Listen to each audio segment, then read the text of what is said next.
so welcome to our class tonight. Tonight is going to be a continuation of what we've discussed before, but more specifically, we're going to go into some more detail on sanitation. And as you all are aware, sanitation is of the utmost importance when we're dealing with situations where we may not have the normal facilities or amenities that we're accustomed to. And so what I'd like to start out with is some statistics that someone gave me. And so my receptionist sent me a picture of something that she got from her husband, and it talked about what diseases or disorders have changed in the last 30 years. And so I looked at these numbers and I decided I'm gonna go to AI and check, validate some of these numbers, and they checked out. Oh. And most of these numbers are coming from the CDC, the Center of Disease Control, or other government sources. And so I'm kind of inclined to think that they're probably accurate. And so diseases or disorders that have increased in the last 30 years, since 1990.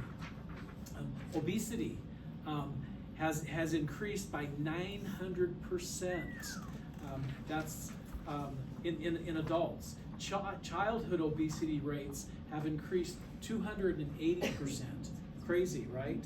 Diabetes have increased 1,060%. And so we see these numbers that are just jumping up. We know that there's been a humongous increase in cancer. The war on cancer is not going well. And so we see mental health disorders. This was an interesting one. In the last 30 years, mental health disorders have increased 10,833%. And much of it among kids. And so you remember the days when we were younger and people were, you didn't want to admit that somebody was crazy. Sister, Smith down the road, she's, kind of loopy or whatever. But it's more commonplace. It's going to a therapist is not shameful, and we don't want to think that it is. But the legitimate numbers have skyrocketed. Autism has increased 2,777%. And so we used to say, and this is the other one that I had, that the prevalence rose from 1950s, there was 1 in 10,000 kids with autism, and now it's 1 in 36. And so we're seeing a dramatic rise. When doctors were questioned on this statistic, they said, no, it's not because we did not diagnose this, earlier. It didn't exist. And I know from my high school experience, they had, a special ed class, and I believe there were five kids in the class, and I had a graduating class of over 1,000. And so it was a big high school, and so we see the numbers there. Alzheimer's disease has increased by almost 300%, 299% Alzheimer's disease. We see ADD, attention deficit disorder, increased by 819%. Celiac disease, over 1,000% increase in celiac disease. Chronic fatigue syndrome, over 11,000% increase. Depression, 280%. Fibromyalgia, 7,272% increase. Thyroid issues, 700. This isn't just 7 more people, 700% more people. Kyle? Yeah. And this is since what date? Since 1990. Since 90, okay. Yeah. Osteoarthritis, almost 500%. Sleep apnea. We didn't hear about sleep apnea when we were kids growing up. we knew that guys snored, but again, sleep apnea 430%, asthma 412%, autoimmune disorders in general 1,600% increase. When I was in chiropractic college in the early 80s, there were 7 or 8 autoimmune disorders. Now the list is over 200. And so the question then, food allergies in children, 377%. And so we see there are problems. And so the question is, what the heck is going on? And so I pulled up today, I was playing a little bit with AI today, and it's a good resource. And so I pulled up, what are the goals of the Health Secretary, Robert Kennedy Jr. And let me just read a couple of these. Combating chronic disease. He says that nearly 3/4 of Americans are overweight or obese, costing $1.7 trillion annually. And so their goal is to reduce obesity, diabetes, and other conditions by promoting healthier diets, targeting ultra-processed foods. You know what an ultra-processed food is? If you're gonna make a casserole at home, you're processing the food, right? Ultra-processed food is, you can't do it at home. You need specialized equipment, you need things that you can't do. And so when we look at our grocery stores and what the kids are eating, 70% of what they're eating is ultra-processed. Meaning you can't make Doritos at home, you can't make Mountain Dew at home, you can't make what they're consuming.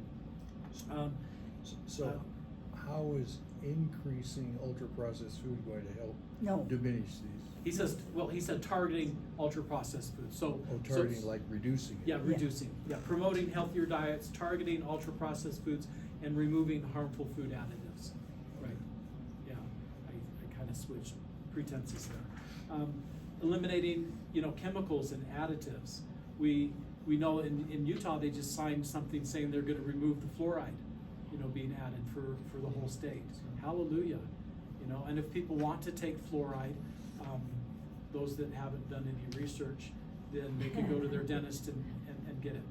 And there's many dentists that will happily provide that for you.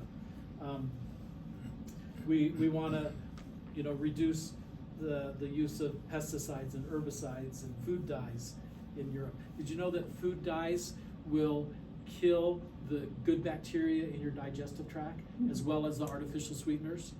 And so when someone said, "Oh, I'm drinking diet, whatever," it's like, okay, we know that it's still sweet, but they don't realize that, no, I'm damaging my gut when I'm consuming this. He talks about reforming health agencies. We're seeing, the Doge movement, working with that and trying to find out where's the money going. It's interesting, they say, all these things that, millions of dollars is spent here and then and there and there and there. My question is, who's getting the money? So when you look at, this 300 and something year old person who's collecting Social Security, right? Who's getting the money? Whose account is it going into? I'd be really interested in seeing whose piggy bank is expanding with that. Investigating vaccine safety and autism. Says he insists on rigorous testing for vaccines to ensure safety, though his claims about vaccine autism links are widely debunked by scientific evidence. We'll see. And so, and then finally, and I like this, promoting lifestyle changes. He advocates for Americans to smoke less, drink less, eat less, sit less, pollute less, and take fewer drugs. Focusing on better nutrition, exercise, and reducing reliance on pharmaceuticals. And so, noble goals. And so, I certainly, support that. So when we're dealing with sanitation, we've talked in past about the compost toilet and how compost toilet is different than a composting toilet. Composting toilet, the composting action happens within the receptacle of the toilet. A compost toilet, and Ken's got one in the back here that you can look at if you haven't seen them that we've brought before. You basically collect the waste so that it could be composted in a compost bin later. Last year, I think you came to my house and I showed you my compost bins that are made out of pallets, and those work well. We talk about, washing our hands. What's the best, I don't want to say solvent, what's the best instrument to wash your hands with? Like water? Not a clear question. What I'm trying to say is soap is better than what's the stuff you rub all over your hands? Oh, yeah. Hand sanitizer. And so we find that we want to be clean, but we don't want to be sterile. And that's an important thing. And so those that insist on sterility, the Lysol queens that live in the homes and are disinfecting everything, find that their kids have more problems and more allergies than the ones who are kicking off their shoes and running through the pasture. How about antibacterial soap? Same thing. And so you want to get something that's going to clean, but not sterilize. And so if it's too antibacterial, I should say, then you could have problems. And Is that because people have no idea how our immune system is created? Yeah. yeah, in large part because the immune system is like any muscle. It needs to be exercised. I had a patient in today and had allergies to just about everything. And and I asked her, I said, well, how are you otherwise? And her mom went off saying, well, she gets rashes with that and she gets, hives with this. And I said, no. Take the allergies completely away. How's your health? Oh, it's great. Don't get sick, real healthy, robust, because her immune system is always engaged. And so if a pathogen crosses the threshold, it gets smacked down faster than it can think. And so that's an important thing. We want our immune systems to be, well exercised. The person who says, I haven't been sick in 30 years, it's like, ooh, that doesn't sound good. I typically, honestly, I get sick probably once a year. And then I take tons of herbs and stuff, and it doesn't last long. My COVID experience was 36 hours. And my wife's response, she took 2 days to get better. And her response is, I just can't take the herbs like you. And so I'm every waking hour taking something. And again, that's, I think, a good thing. And so Jane mentioned in one of our classes, a burn barrel. And I think a burn barrel is something nice. What would your life look like if the garbage pickup stopped? Would you be able to manage the waste? And so things that are combustible can either be composted or burned. And most homes in times past had burn barrels, right? We talked a little bit about compost bins, and again, one of the things that we learned from Joe Jenkins, who wrote the Humanure book and the Compost Toilet book, is your compost will actually be better if you don't turn it all the time. And so I hate turning compost. I'm out there in the hot sun, and what we do though is we're going to let the compost process itself for about a year. And so if you're not able to have the space to properly compost, then maybe turning it. I bought one of these little kitchen composter things. If you've seen those, you put your kitchen waste in there and you push the button, and basically what it is, it's a combination blender / toaster. And so it doesn't really compost, but it grinds things up, it dries things out, and then you can throw it in the garden or do whatever after that. It doesn't do true compost unless you're going to let it sit and ferment for days and weeks. Do you use it? Is it worth it? Was it worth it? It was fun. It's sitting in the garage now. Okay. And in large part, you know, I got it when we were in the process of preparing to move and all of that. And, I buy things sometimes just to try them out and you know, Van and Rick are nodding their heads and it's like, yeah, I know that routine. And so sometimes we find something that's a real gem, right? And other times it's like, oh, that wasn't so good. And so, what I want to focus on a little bit tonight is our homemade laundry detergent. And I've got recipes, and so several of us came over to my house Tuesday night, and we did the production line, and we graded the Fells Naphtha soap. This is another one that's used called Zote soap, and the washing soda, which is different than baking soda.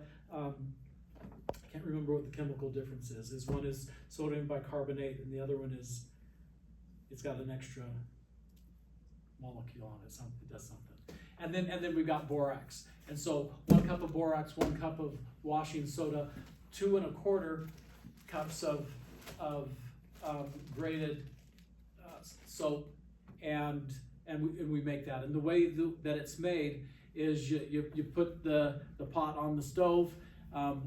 The recipe says to start with 12 cups of water. The purpose of heating it on the stove is to dissolve the solids here. And so we heat it up, we stir it like a witch's brew, and once things are dissolved, the way I do it, I've got my 5-gallon bucket, and I've got a mark on there for 4.5 gallons. And so the first time there, I measured 4.5 gallons of the liquid, so I would know how much to fill it up. I pour my melted ingredients here, the soaps here, and then I fill it up with water the rest of the way to that 4.5 gallon. And Any special kind of water? yeah, clean water, purified water. You know, Purified, Not what do you mean? distilled? no. Our springs, the city water can work? The city water is great. I had the city water tested. Has anybody tested the city water besides me? We just assumed that it's good. So I sent it off to the lab did a full spectrum test on our good Spring City water source, and next to my well source, and I sure wish I had that water in my well. I don't. Spring City water was as clean and pure as you could hope water to be. It is good. And so Was that the culinary water or that's by the by service the gas station? station By the gas station. there. Yeah. Yeah, and so we go there. That's the, that's not the culinary water. That's spring water, but it's That's not. just yeah. the spring It's not water. what's coming through That's the culinary untreated. system. Right. Okay, so Yeah, that's so- what we're saying, is So the that's spring water. that's what I'm saying. The spring water Okay, is good. Doesn't And- the culinary add well water to it over here? If they need to. My understanding, and you would know better, Ken, is it's the spring water, and as long as that's supplying the needs, they don't pull from the well. Is that what your understanding? Yeah, my understanding, and on occasion, if they do a test and it gets too much bugs in it, then they put some chlorine. Right. Didn't that change when there was the E. coli thing, so now they're mandated by the state that you have to chlorinate it now? Is it all chlorinated? I think so. So when you take a shower, can you smell chlorine when you turn No. the shower some on? people can, Tamara can, Can't she? Okay. but she's real sensitive. And so, you know, and the deal with chlorine, the purpose of chlorine is to kill any pathogen that may be living there. Chlorine, if you've gone to a public swimming pool, especially one that's indoors, you smell the chlorine. Why do you smell the chlorine? Because it's outgassing. And so the chlorine will outgas. And so let's say you've got Spring City culinary water, and you don't want to drink the chlorine water, because if it kills the pathogen in the pipes, it could also kill the pathogens in your digestive tract. Live bacteria, the good bacteria. Yeah, good and bad. And so the way to treat it, If you don't wanna buy a filtration system, is you just set it out on the counter in a pitcher, and it will outgas. 24 Without a lid. hours, 24, 48? Overnight Overnight? is usually sufficient, yeah. I've heard that too, and then I've heard other people say, no, that's not really true, so, I don't know. Yes, it's very true. And the worst thing about it is the largest organism in your body is your skin. Right. So those wonderful long hot showers in chlorinated water, Yeah. you're soaking in chlorine. Yeah. So you should probably put it outside, so it doesn't irrigate your house. It just is. Really, is You that- can, if it was really strong, then you may wanna consider Just that. go to the fountain, get your water from there.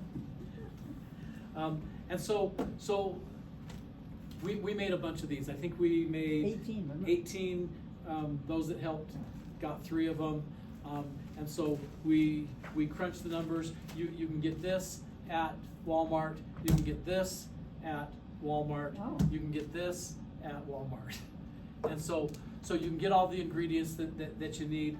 The cost of a box of this, they were both under $6.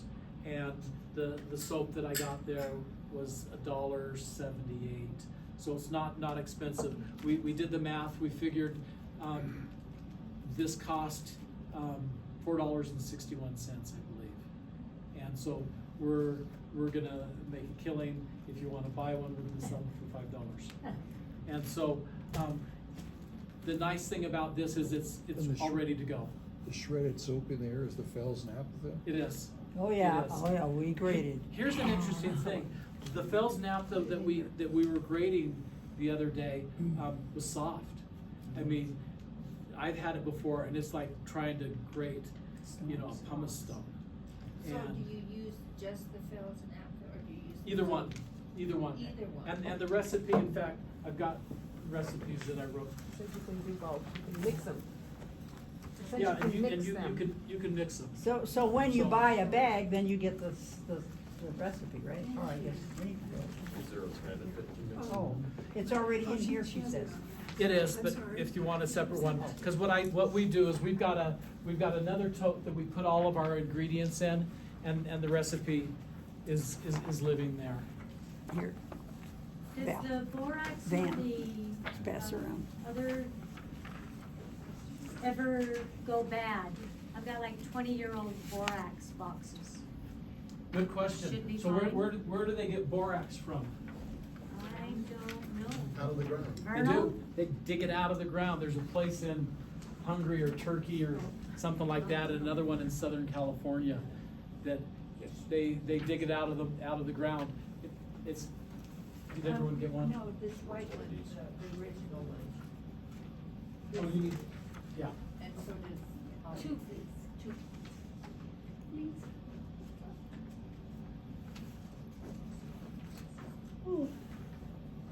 So they dig it out of the ground. I was at an FDA meeting once when I was with my herb company, and they were emphasizing that you have to have an expiration date on all of your products, and so there was a group in the back that raised their hand and says, our product doesn't have an expiration date. And he says, every product has an expiration date. There has to be an expiration date. Everything goes bad, everything expires. And they said, well, our product doesn't. It's 1 million years old. It was Redmond salt. And they said, no, we dig it out of the ground and it's good for another 1 million years. And they said, we don't care. You gotta put an expiration date on it. And so, and we can get into that. The best buy dates and the expiration dates are Suggestions. arbitrary. And the real reason behind that is anytime you manufacture something, every batch, you have to keep a retained sample. And so with our herbal company, for every batch, we would have to keep two 4-ounce bottles of whatever it was that we were making. And you had to keep it in storage, accessible for 3 years beyond the expiration date. And so if you've noticed, many of the expiration dates on the food that you're getting aren't very long.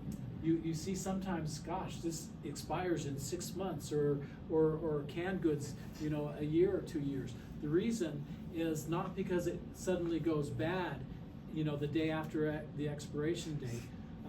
Now your car is a different story. It is it is planned to go bad the day after the warranty expires. But you have to keep those retained samples. And if you're producing a lot of stuff, I know in our case, we had big storage rooms with all of our, you know, retained samples. And so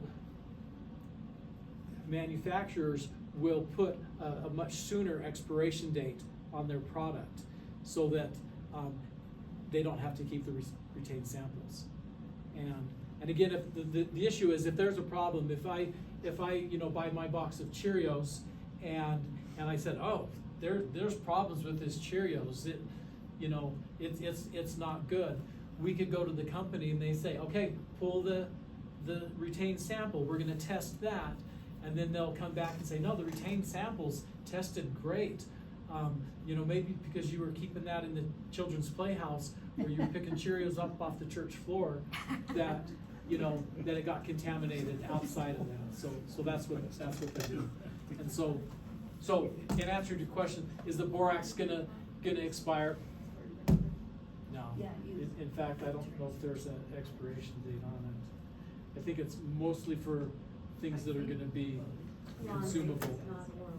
Comes out of the friggin' ground. I see something printed there, but it's all smudged.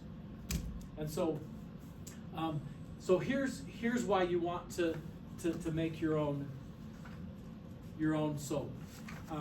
We know this is washing soda, this is borax, this is the most basic no frills soap that you can buy. If you are buying laundry detergent, you go down the aisle, and some of us avoid that aisle because it's so toxic smelling. It has ingredients: sodium lauryl sulfate or sodium laureth sulfate, sodium lauryl ether sulfate. They're surfactants. You know what a surfactant is? A surfactant is what helps the bubbles keep their shape. A baby who's born premature doesn't have the surfactant in the lungs to keep them inflated, and so we want that. And so the surfactants that I read here were originally made as degreasers for garage floors. They're also toxic for the environment. They inflame the skin, the eyes, the lungs. How many of you washed your baby's hair with the Johnson No More Tears before? How come there's no more tears? Did they change the soap? Or did they add an anesthetic that will numb the eyes so that when the soap gets in the eyes, it doesn't burn because the eye has been anesthetized. That's what it does. And so the point is they use chemicals to create a certain behavior, and the behavior isn't necessarily to improve your health. These soaps contain phosphates, which are linked to cardiovascular disease, osteoporosis, and death. They're banned in many populations. Formaldehyde, the same stuff they embalm bodies with, causes cancer, parasite infections. It's a carcinogen. Chlorine bleach can burn the skin and the lungs, although it does make your clothes whiter, right? And so when you're working with chlorine, how many of you got chlorine bleach, stored? We all do. Chlorine bleach is a useful tool, but you have to be careful with it, right? Ammonium sulfate is so toxic, its manufacturers recommend not using it indoors. They say you need to wear impermeable gloves, eye and lung and eye and lung protection. Causes lots of problems. The dioxane, and there's half a dozen varieties of that. Again, you need to use respirators if you're in contact with it. It targets organs such as the kidneys, the nervous system, the liver, the respiratory system, the eyes, and the skin. They use, different brighteners. Again, not safe. Ammonium quaternary sanitizers. Again, causes lung damage and skin damage. And those are the NPEs. things that are in some of the laundry detergents. Oh yeah, your commercial ones. And so, non-phenyl ethoxylates. It's bad. And then the fragrances, artificial fragrances, causes lots of chemical sensitivities and allergies.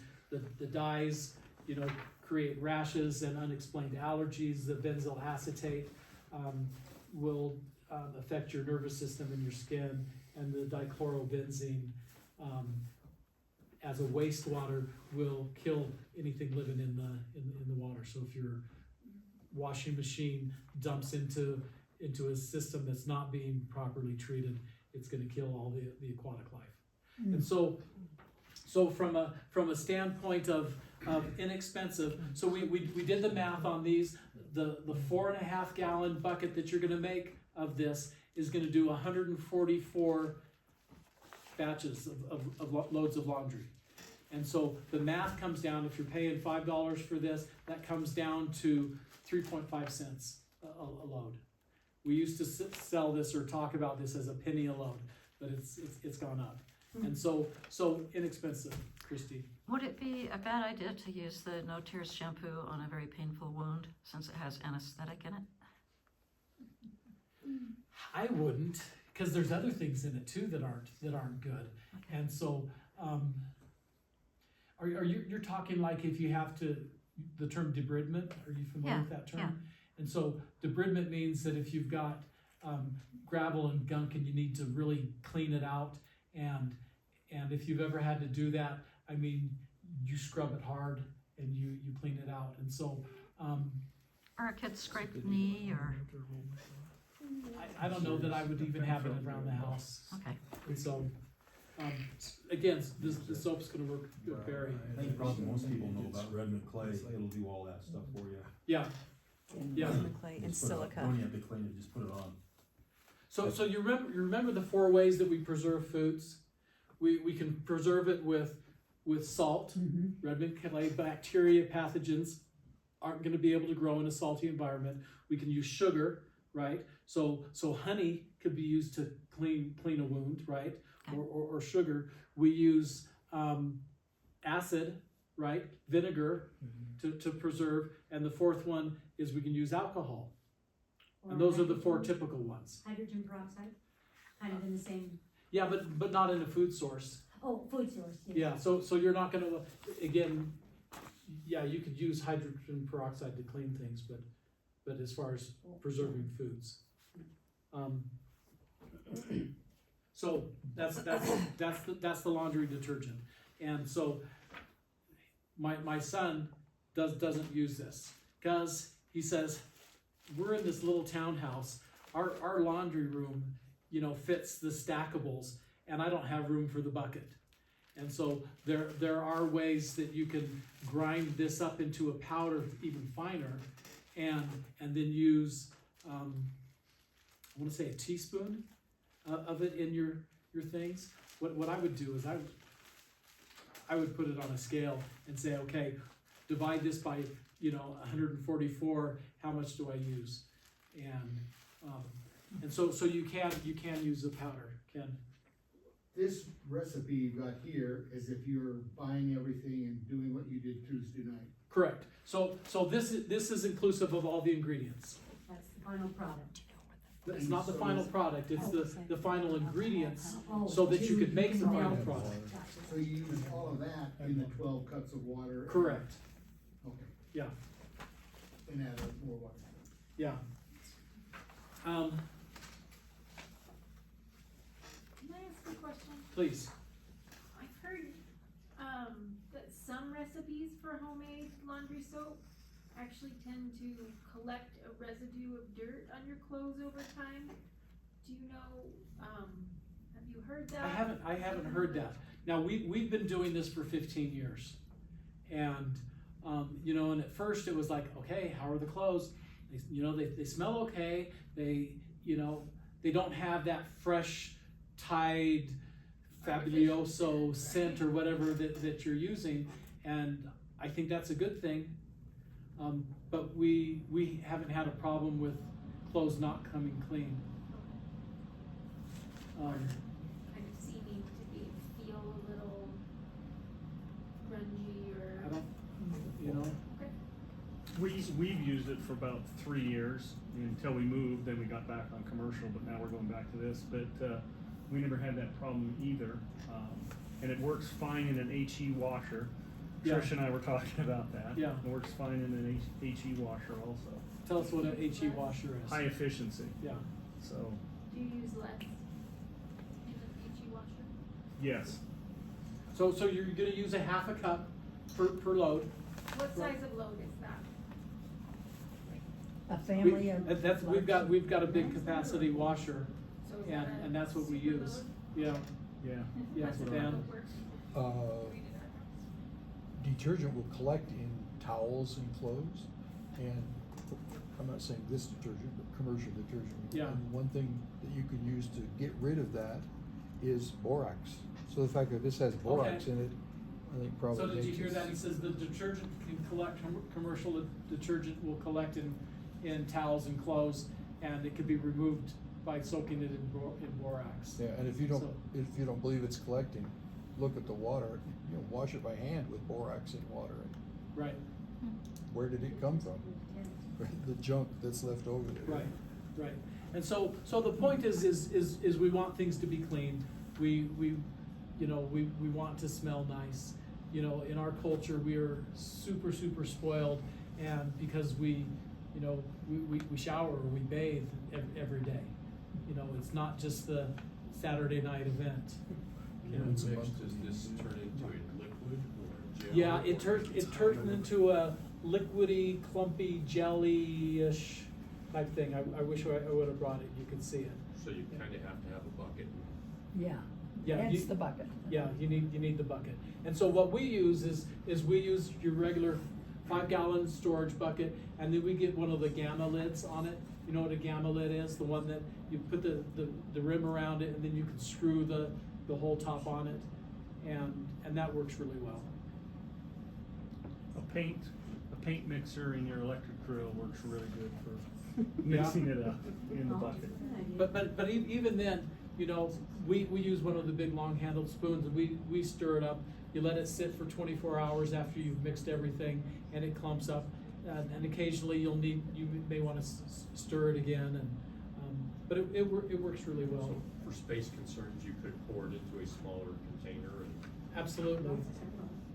Yeah, because you figure those of us with kids, we're doing a lot more laundry than just if it's just a couple people, and it depends on what you're doing, right? If you're working and getting dirty every day and changing new clothes every day, once or twice a day, then it'll go up. Another resource that we have, if you're using a compost toilet or if you want to save things, is urine. And so what can urine be used for? Fertilizer. And so anyone know the ratio of urine to water to use on your garden or your plants? 4-to-1. 16 to 1. Wow.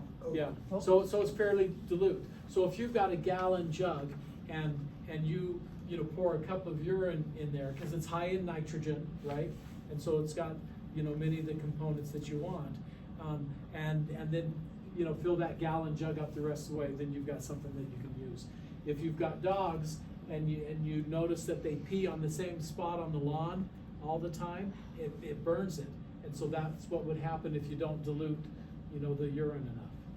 And so What about medications or vitamins and things like that go into the urine? good question. So there's some people's urine that I don't think I'd want. And so I guess maybe if you want psychedelic flowers, you know, get someone who's on psychotropic, you know, meds and, you know, it might be fun. So, yeah, and that's a problem in the sewage, you know, treatment facilities, you know, that they're seeing lots of pills. When I was taking x-rays with patients, early on, this was in the 80s, we would look at the x-ray of the spine, and it would have the whole, you know, abdominal area there, and we would count the calcium pills that were undigested, you know, and so they say in the waste treatment that they collect all these pills that are undissolved, and in large part they've remedied that because they knew that it wasn't good. But Do they resell them? yeah, they resell them. Recycle. Someone told me just recently that your own urine is high in stem cells and that you can drink your own urine for stem cells. Repeat that. I've never heard the That your stem own cell urine aspect is of it. high She in says stem that cells. she heard that your urine has stem cells and you could drink your own urine. Within reason, but. Yeah, so come over to my house. We're gonna have a big urine party, and we'll, you know, all clink glasses together and cheers. And so the point is I don't know, and I ain't doing it. When I was in chiropractic college, there were a couple guys that were kind of into that, and they're saying, no, you can get it down, and it's like, no, that's waste. You know, there's a reason that the body wants to get rid of, you know, these things, and so, Diane. Didn't the people or the soldiers in World War II have to drink their urine For water? to stay hydrated? Yeah, to yeah, survive? and so if you're in an extreme survival thing, Yeah. but again, the urine is concentrated with waste. It's almost akin, I would think, to drinking seawater, right? And so now what you could do is you could evaporate that, create like a solar still, you know. So if you've got a piece of plastic or tarp or something, and you dig a hole and you put it in the, you know, around the edges and let it evaporate and drip down into your cup, that would be more preferable to me. But I hope we never get there. You know, You're gonna where die of dehydration before it happens anyway, so. I would think so. I would think so. Varmint control. Varmints can spread disease and waste. And so, who's the actor that died? The old Gene guy? Hackman and his wife Betsy.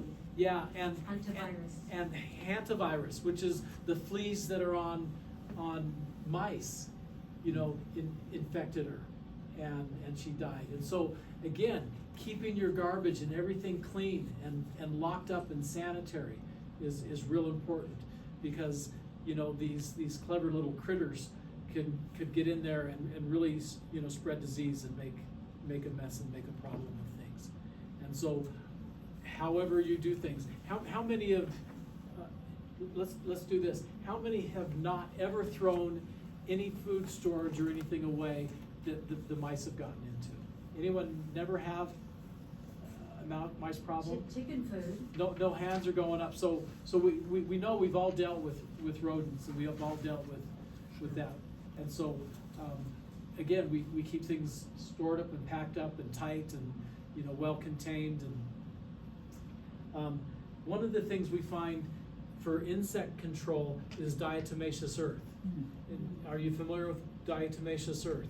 And so what we find is diatomaceous earth, in essence, is ancient microscopic shards of seashells and things that in used with an insect will kind of cut it to shreds. And so you could use diatomaceous earth for a number of different things. I had a patient that came in, returned from New York, she says, we stayed in a 5-star hotel. It was amazing, and we came home with bed bugs. Very And she says, and we've been battling these bed bugs for 5 months now, and we don't know what to do. And so I suggested get some diatomaceous earth, spread it on your bed sheets, you know, at night, and she did that. She says, and the next morning we found 5 dead bed bugs, and problem was solved. And so you could use that for fleas. You could use it for any of the, you know, the creepy crawlies. And diatomaceous earth works really, really well. They sprinkled it on and slept on it? Yeah. It's really soft if you're familiar with DE. It's really soft and powdery. You don't want to breathe it, right? Because it will not decompose and break down in your lungs, because it's, in essence, you know, microscopic rocks. And so, if you're going to use it in your garden for pest controls, you can go to IFA or some of these stores and buy the diatomaceous earth, DE is what we call it, and put it in a little fogger thing, you know, and just kind of pump it in it, and it sprays a mist over the leaves, and it could be used to take care of aphids and, you know, a variety of other The hard thing about garden using pests. it in the garden, as soon as it gets wet, Then it's gone, and then you have to do it again. So that's really Yeah, inconvenience. downside, Yeah. Do you have anything for, like, I've got all of these hornets that live in my lap siding on my house. Do you have any suggestions for that? We've had success with traps, but if you've got a major infestation, anyone got a suggestion for? Like a vacuum cleaner. What? Okay. I use it for, in our house, I use it in the windowsills, Okay. you know. Did y'all hear that? A outside. vacuum cleaner For what? for hornets? You know, if you've got a nest, Oh, yeah, that was. just Suck 'em up. Suck them up. Suck them up. Be careful, cause they are Wait till they die? going to come out. Right. Yeah, you have to plug the end of the vacuum cleaner Hose. Exit. wand, plug it with toilet paper before, you know, after you vacuum them up, Yeah. plug it with toilet paper, and then leave the vacuum for a couple of days unused, and then by then, usually they're dead in the, Okay. inside the vacuum cleaner. You know what? And here's the thing. Let's say you've got something 15 feet up, and you know what are you gonna do? You know, you get that thing that shoots up there, and again, it's a matter of where it's at and what it's exposed to. You know, I don't know that I would use that in the kid's bedroom per se, but We had the Eco-Life company come out, and they supposedly have some non-toxic stuff that they use, but it was $100 and it only lasted 2 months. And right. I was like, Right, and I so don't know that I part can of it, afford to do that. part of it, for example, is to say, okay, where are they going to go, and you plug up, you know, all the holes, you plug up the things. If a wasp nest is, you know, forming, you know, somewhere, you know, we knock it down as soon as we notice it. Barry. So liquid dish soap and water, Okay. I know that works for and you can squash put bugs. you can put vinegar in it too. Or like an oil like neem, you know, oil. Just- Neem oil. And so, yeah, but Suffocate. often, you know, soap and water. You do soap and water.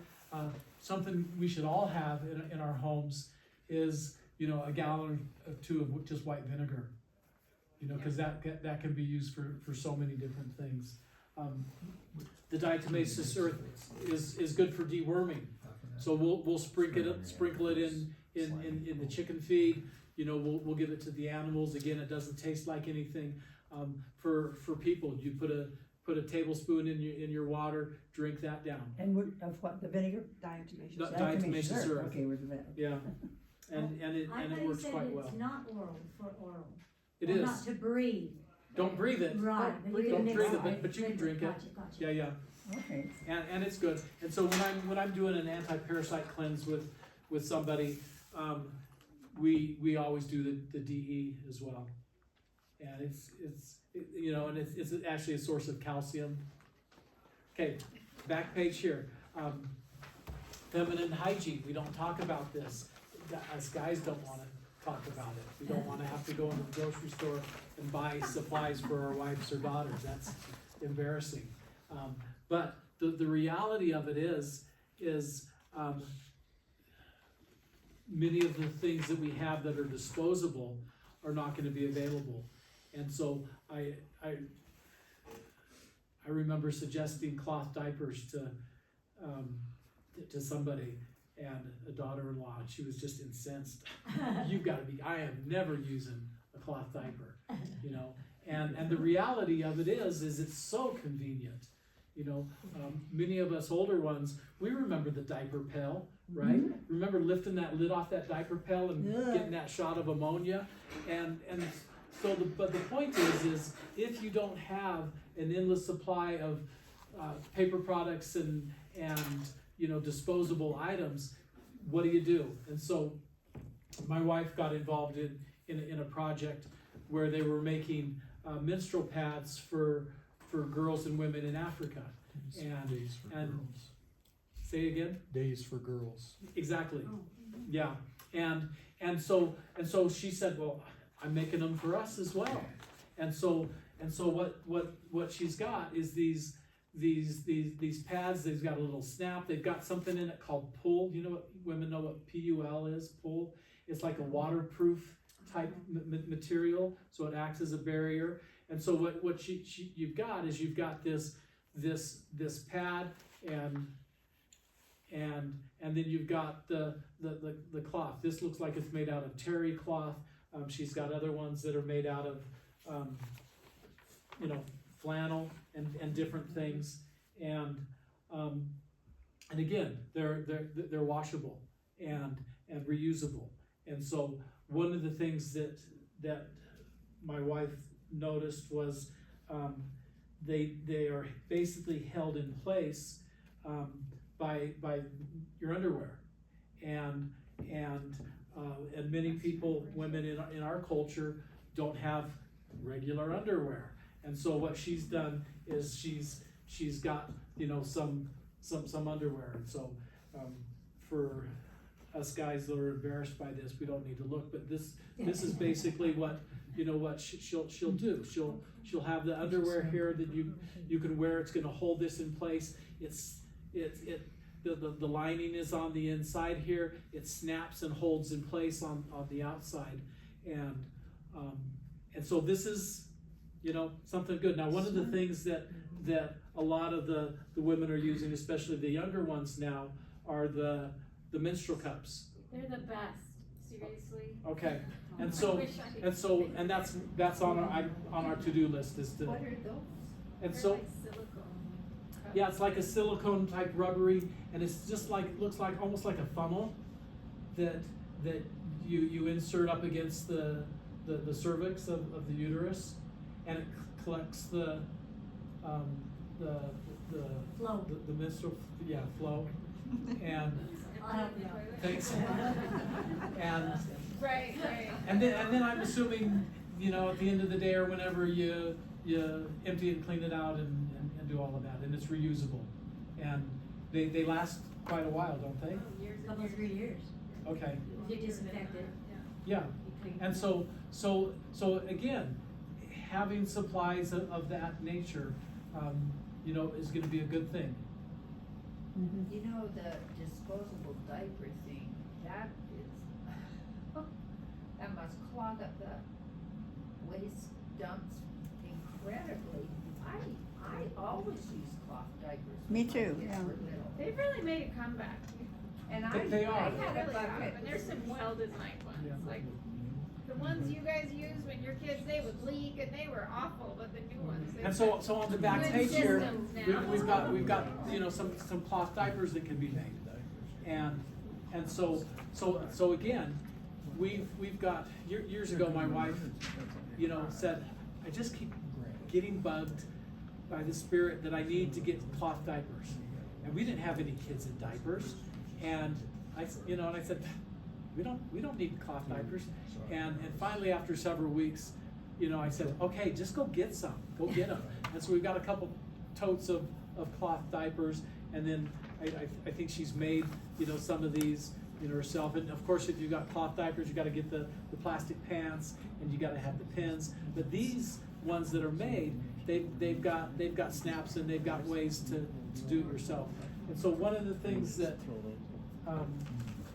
if I can find my list here. Is that something someone might be interested in? is Yeah, doing and so that? that's what I was gonna say. So my wife is willing to host anyone who wants to come and make A workshop. some of these things, you know, in our home, and, you know, bring your sewing machine, and you can get a bunch of people together and say, okay, let's make a bunch of these, you know, so that there's a supply. Because as many of us have learned, we need to help others. And they're not gonna come with all the supplies that they need if anyone Right. comes. Right. I was teaching class, and someone was telling me, he says, yeah, I told all my friends, if you wanna come, you've gotta bring 2 years worth of food for you and your family. You've gotta bring, you know, your guns and your ammunition, you know, otherwise you're, you know, no admittance. And the reality of it is you're gonna get what you get. So I've got a list here. If you wanna put your name and your phone number, and if you're interested in doing something like that, then she'll host a class, and you can make a bunch of stuff.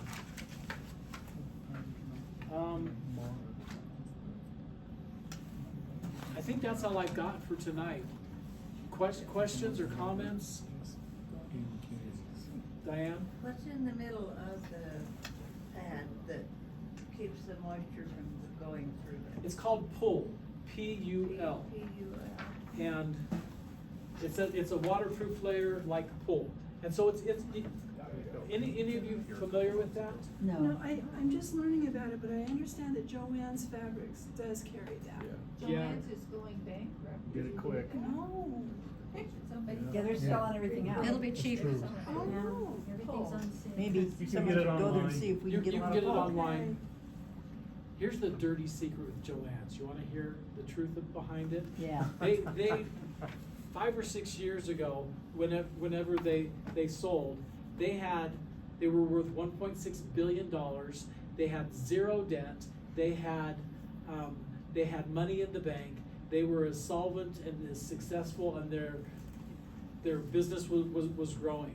And they were bought out by one of these acquisition merger type companies, who basically they took out a loan from a bank, an insured loan, to buy the company. The company, Joann's, assumed the debt of the loan, and they basically defaulted on the loan intentionally. Who's the they that defaulted? The new company? acquisitioner people. Okay. And since Joann's held the debt, not the company who was orchestrating all of this, they got the quote the money, and they let the business go under, intentionally, on purpose. That's devious, and that's you know, and so it was all legal, you know, and you know, they had insurance in place, and what a shame, because they were the biggest, you know, fabric, you know, chain in What's left? What's left? Because Hancock's was gobbled up before then. Hancock's is gone. And so you've got some little small independent ones that are trying to do something, and of course the stupid men who don't understand fabric said, oh, just buy it online. And it's like, you can't buy fabric online. You gotta put your fingers on it. You gotta know what you're getting. So anyways, sad. Because anyways, that's the way it Ken, is. did you wanna do something with your information tonight? Just, this is a work in progress, and it takes 4 of these legs to get up high enough to have this underneath the toilet seat, and there'll be some hinges here that allow you to open this up, and Pull the bucket out. yeah, I was able to get out of 1 sheet of plywood enough for 3 kits Wow. on 1 sheet of plywood. You gotta be careful that you do it right. And then you got a couple of hinges for the toilet seat, and at least 2 buckets. That's why you didn't make this, So approximately how much then That's what the lakes. per unit? It's a little less than $50 per unit.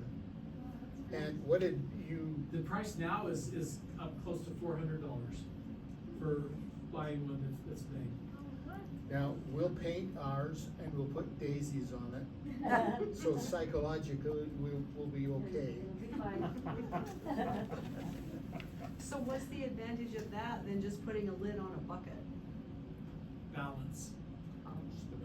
I mean, Yeah, I'll- you don't I'll typically tell you, people. you know, I mean, most people, not most people, but a lot of people, you know, you can sit on a bucket and you're gonna be okay.